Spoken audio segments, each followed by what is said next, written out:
La plus célèbre des Parisiennes fête aujourd'hui ses 125 ans. La Tour Eiffel, achevée le 31 mars 1889 pour l'exposition universelle. Le monument français le plus connu fait rêver les touristes du monde entier.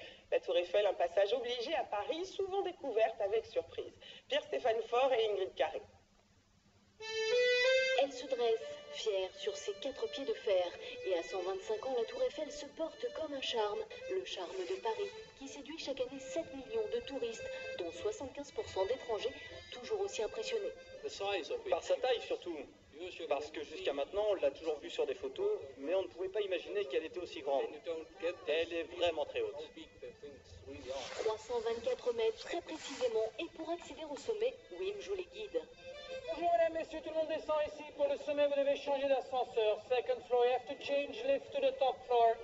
Agent d'accueil depuis 12 ans, il est honoré d'accompagner les visiteurs, notamment pour leur présenter la toute nouvelle attraction du premier étage. Le fond vert, ici, donc vous avez 1,50 m de large et un verre de 3,5 cm en 3 couches. Il y a beaucoup de gens qui ne sont pas rassurés quand ils viennent parce qu'ils ont peur de la hauteur.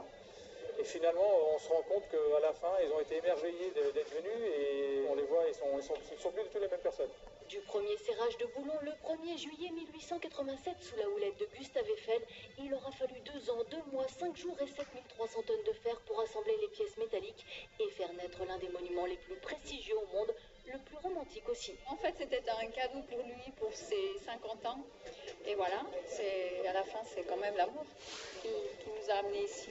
Le panorama à 360 degrés aussi, avec Paris à ses pieds. Initialement prévu pour ne durer que 20 ans, la Dame de Fer a résisté aux guerres, aux tempêtes, à la pollution, à de nombreux défis. Son défi à elle, fasciné encore de nombreuses années. C'est la fin de cette édition. Merci à tous pour votre fidélité. Prochain rendez-vous avec l'information ce soir, le 19h45 avec Xavier Demoulin. Je vous retrouverai demain dans le 12h45. Bon après-midi à tous sur M6.